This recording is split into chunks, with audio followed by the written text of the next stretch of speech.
is all around what to do when you feel out of integrity offering or making a particular promise. If you're holding back from selling your stuff, that can sometimes mean because you are just not feeling right about what you're offering.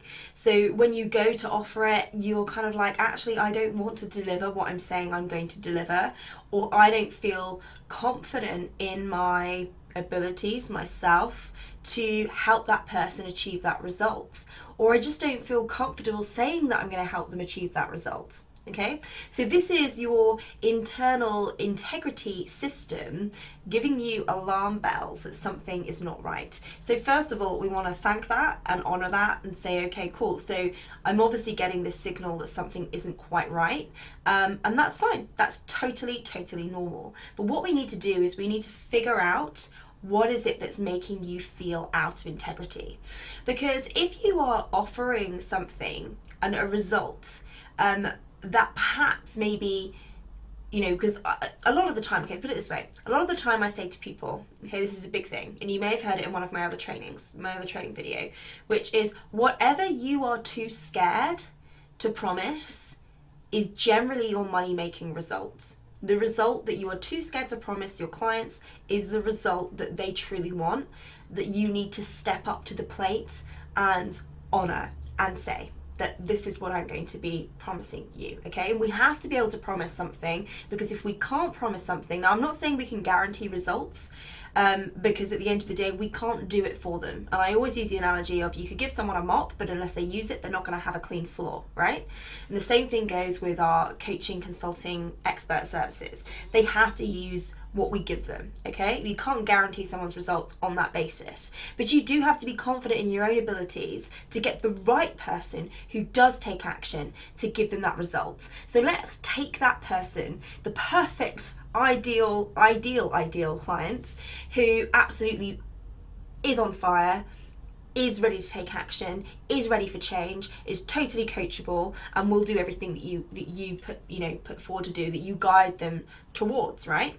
So let's say that perfect client is there. Why is it that you're too scared to promise that result to them? Okay, so the first thing could be is that you are promising a result that perhaps is sexy, but is not within your remit to help with. And if that's the case, then we need to reframe what we're doing, okay? So what I need to do is I need to talk about here a result and somebody's success island, okay?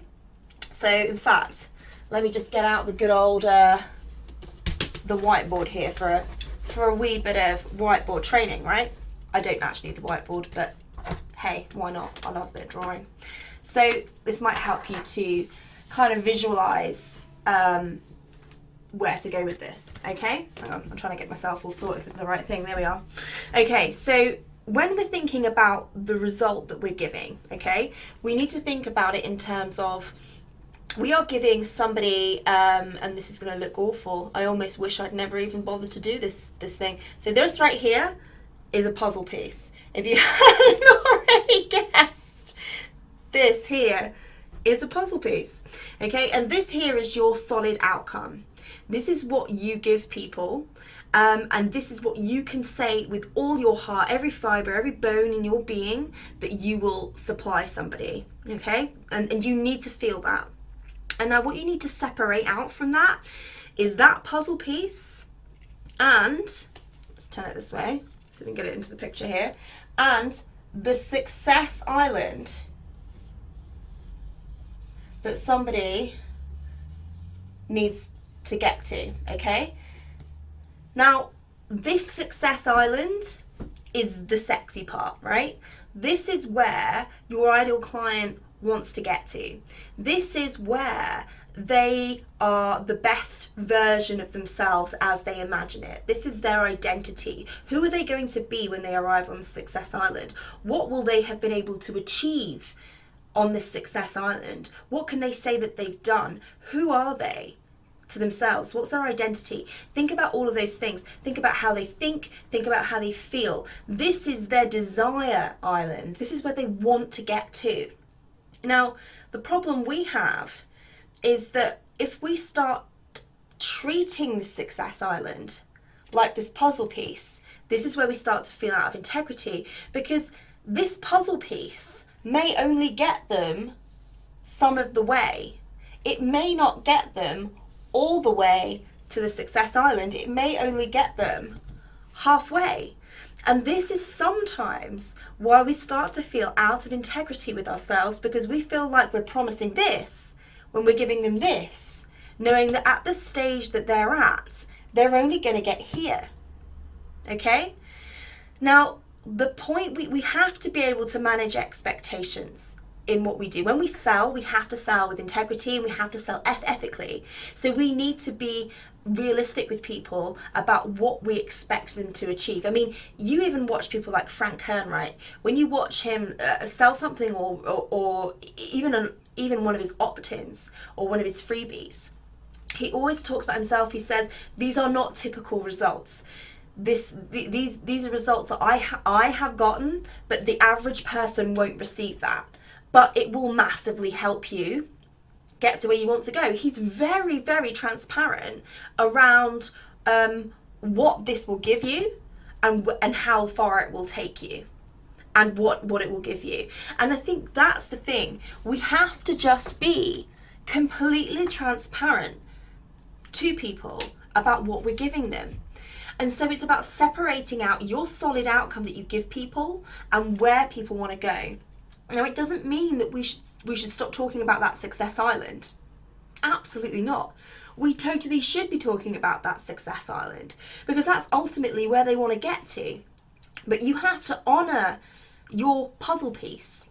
You have to honour the outcome and be honest and transparent, and set out transparent expectations to your audience and to your prospects before they become clients, so that they understand that this puzzle piece here is another step towards getting you to where you need to go. Now, for some people, their ideal clients may be very close to their success island, and they just need that last piece, and they will.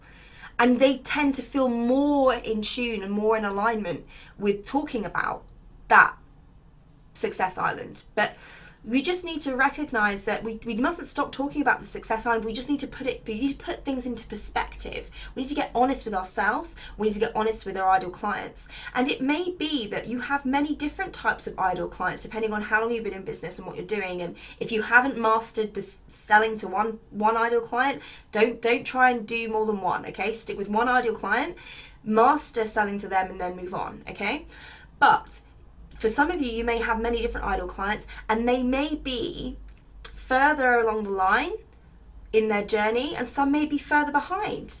And so it means that you may offer different solutions to slightly different problems. Okay, that it tends to all be around the same issue-ish, but they will be on a slightly different spectrum, slightly different issues, but they're all heading to the same place. They all want to get to that success island. That's how you keep alignment in your business, is when you look at your ideal clients and the fact that they're all heading to the same, they're all heading off to Party Island, to Success Island. We have party when we're there.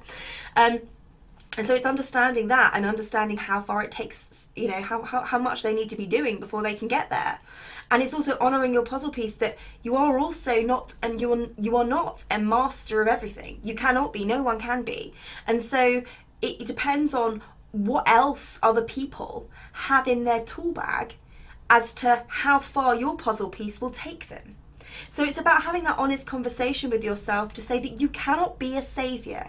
There's no way that you can be a saviour. You cannot be the be-all and end-all of somebody's success. Okay, because I have people that come to me with a full toolkit. They're ready to go, and all they need is that final piece. And sometimes I am the final piece to their puzzle. And they just need it, and they can just get there, and everything's wonderful. They've got the drive, they've got the passion, they've got the ambition. They understand how all the tech works. They understand all of that, and they just need that fine tuning, and bam, they're off. And they're there. They're at the success island that they want to get at. And I mean, ultimately, if we really think about it, no one ever really fully reaches their success island, because as soon as they put one foot on there, they see another island that's way bigger across the water, right? But you get what I'm saying. Sometimes people have more things with them already, that where you become the final piece. But you've got to honor that you're not doing everything, okay? You cannot be a relationship life coach and business coach all rolled into one. And even if you're just a business coach, you cannot necessarily help every single business in every single way, because each business has its own difficulties, and you are unique, and you have your zone of genius which can help them in a certain area with the problem they have. And that's really all that matters. So sometimes the reason why we feel out of integrity is because we're being too general. When we actually strip what we do down to its core, when we strip it right down to what is the problem, the specific problem that I help with, and what's the specific outcome that I give them that helps them get to their success island. If we strip it right down to that one core thing, the core problem and the core outcome to get them to where they want to go. If we do that and we strip away all the other things that we think that we should have added to try and make it sound better, it's already great as it is. It doesn't need things added. It doesn't need all that other fluffy stuff surrounding it. And suddenly, because of that success island, we start thinking that people want everything. And they don't. People want a specialist. People want an expert. People want you to help them with their specific problem. They've got this one thing that they think if they just could get it fixed, that would get them moving. It would get them further than they are now. Everybody's different. Everybody's unique. And everybody has different problems. You know? Let's just use the analogy of Facebook Live, right? Some people have the problem of even just starting a Facebook Live, even just pressing the go button. Some people don't even have a fear of Facebook Live, they just don't even know how to work the tech. Some people need to know how to structure a Facebook Live. Some people need to know how to monetize a Facebook Live. What is it that your client has a problem with? You know, it could be around the same thing, but really what is their internal issue that is really stopping them from making progress?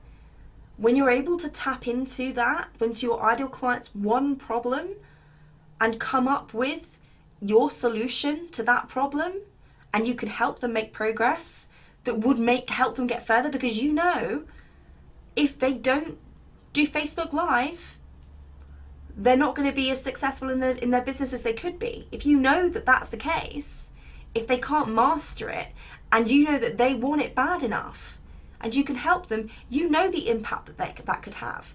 How many businesses have you seen out there who have made amazing success through Facebook Live, right? Now, we can't assume that obviously, and again using the same analogy, Facebook Live is for everybody, because it's not. Maybe they don't use that platform. Maybe their business doesn't suit that platform. Maybe they're a LinkedIn person.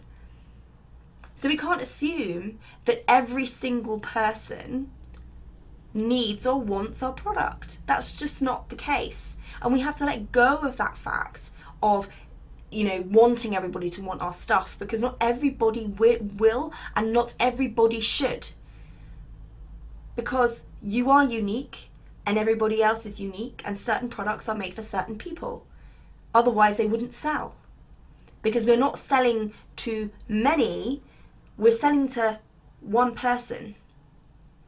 And when we start to sell to one person, we're able to see that actually there are more people like this one person. But we cannot be foolish enough to think that every single person will need our stuff. That's where your marketing becomes diluted, and that's where you start to feel out of integrity, because you start trying to serve everybody and bring in other stuff and pack out this outcome that's so big that you now feel like, I don't feel like the expert anymore. I don't feel in an integrity. I'm not very good at this other stuff. I'm really good at this. But is that enough? Yes, hell yes, it is enough. It is totally enough. And you have to embrace what you do, because if you don't believe that it's enough, your prospects damned well won't believe that it's enough. But it is. If it's solving their problem, you are more than enough. way more than enough. So strip it back. Understand what it is that you have to talk about. You've got to talk about the success island. You've got to talk about the outcome, and you've got to talk about the problem. But strip it down. Give clear expectations and be realistic.